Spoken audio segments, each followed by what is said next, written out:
Is God an astronaut? These guys certainly think so. It's God is an Astronaut with Epitaph.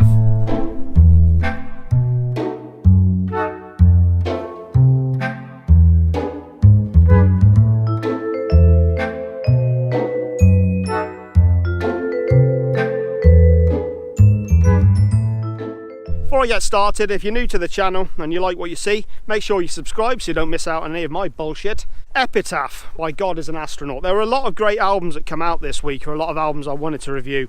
Some of them I've had to put to the wayside. Some of them I couldn't not review, and this was one of them. A little bit of history of the band for you before I entwine myself into what bullshit.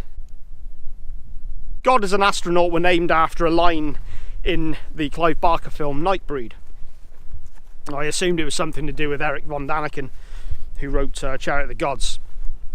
But well, then again, maybe Nightbreed got it from there, I don't know. The band hail from Ireland, and this is their 8th studio album. The band features, let me just read this out, Torsten Kinsella and Niels Kinsella.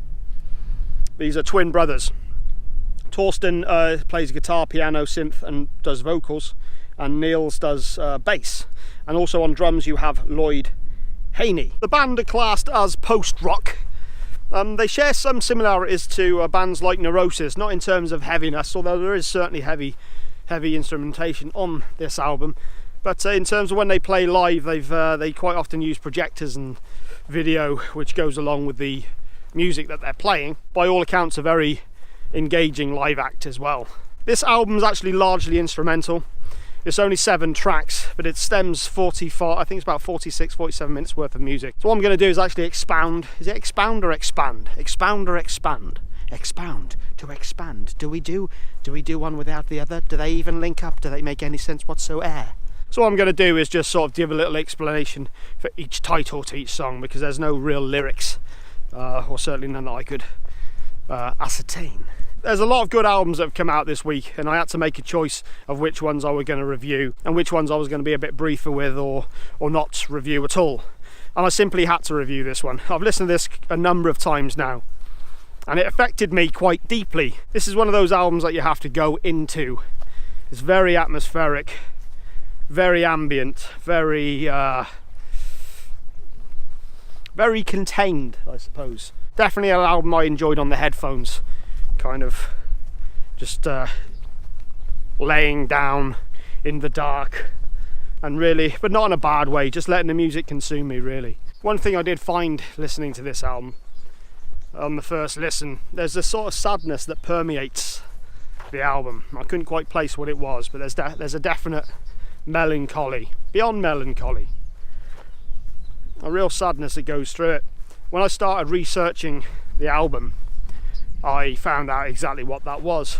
The nephew of Torsten and Niels sadly passed away, and even more tragically, the nephew was only 7 years old. I remember looking at the album artwork at first and thinking it was really good artwork. When you actually find out the reasoning behind it and one of the major contributing factors into this album, you start looking at it in a different way. Very haunting. The 7-year-old's name was Oisin. I believe that's how it's pronounced. I could be wrong there. I hope I'm not. I certainly don't mean any disrespect. And that's one of the songs on the album. But I believe, from what I've read, that the entire album is dedicated to his memory, and that it totally made sense when I listened to the album again. I've listened to it a lot of times now. And it's just a really beautiful album. There's a lot of dark moments on it, but there's such a beauty to it as well. There's a real weight to it. So I hope I do it justice with a decent review. First track on the album is the title track itself, Epitaph. Now, there isn't actually much in the way of vocals on this at all, or certainly lyrics. So what I've decided to do is actually just give a brief definition of each song title to maybe help conjure up some imagery for you. Epitaph, a phrase or form of words written in memory of a person who has died, especially as an inscription on a tombstone. And obviously, in light of what I was saying about Oisin That makes perfect sense. This one starts out with some beautiful ambient piano. This goes on for a little while, a couple of minutes. We kind of get a doomier kind of riff. This is not a metal band, by the way. You know, for anyone who's expecting a metal album, it's not at all. There are definitely some doomier moments though. There's some heavier, sludgier guitars in this. Kind of not dissimilar to some Typo Negative actually. Some distant vocals appear around the 6-minute mark, but I'm not really able to hear what they say. But really, really beautiful song. I really enjoyed this. Next up is Mortal Coil. Mortal coil is a poetic term for the troubles of daily life and the strife and suffering of the world. It is used in the sense of a burden to be carried or abandoned. Heavy instrumentation with an emphasis on keyboards and bass that works really well on this one. I would say this isn't an album for people with short attention spans. So how I got through it, I don't know. It's very atmospheric and you really have to get lost within it. You really have to kind of give yourself over to it. A nice acoustic section sees us out of this one with some tranquil, psychedelic vocals. Next up is Winter Dusk, Awakening. Winter Dusk may be in reference to a couple of different poems written on the subject. Awakening may refer to wakefulness, the state of being conscious. Another keyboard ambient intro that slowly builds into some beautiful instrumentation. Everything is very clean and shimmery. It's got I really enjoyed the sound of this album. I heard a few people saying they weren't overly impressed with the production of this album. I had no issue with it at all. I thought it sounded amazing. Swells into something bigger around the 4-minute mark. Drums start to build with the toms. I'm not saying that's what it was. I'm just saying that was toms.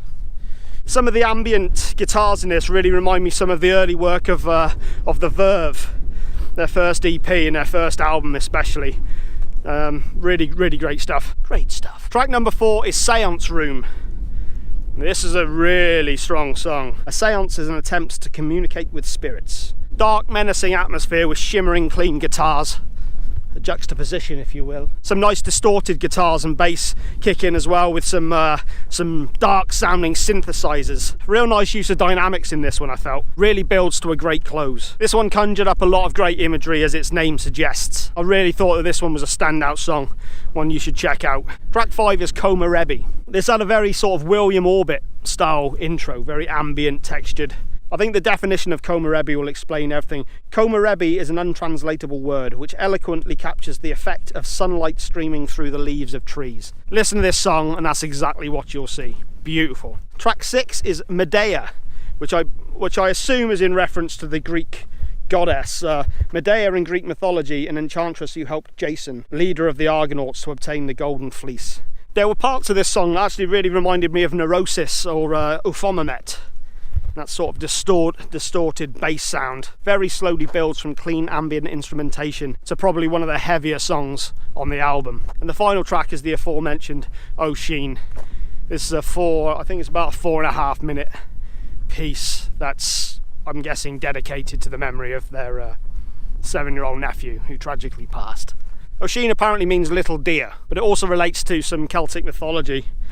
Apparently Oisin was a skilled warrior, but also a poet and bard. Really beautiful piano-led song that just sees the album out perfectly. And there you have it. Epitaph by God is an Astronaut.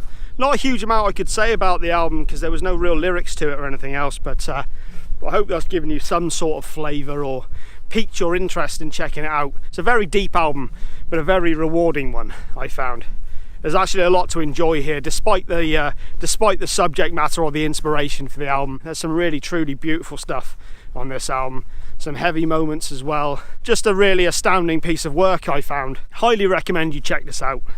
Fantastic album. Give it a shot. So, what have I got coming up next? Well, I've got the Hugsha album, as I mentioned earlier on, or I think I mentioned earlier on, which is definitely going to get a proper review. I should have that one out in a couple of days. Been a lot of episodes coming out this week, but there's been a lot of albums to check out and I didn't really want to miss any of them. So Saturday, or maybe Friday if I can get it sorted out in time, we have the new Ihsahn album, Amir, which I'm really looking forward to getting my hands on. Really looking forward to reviewing that one.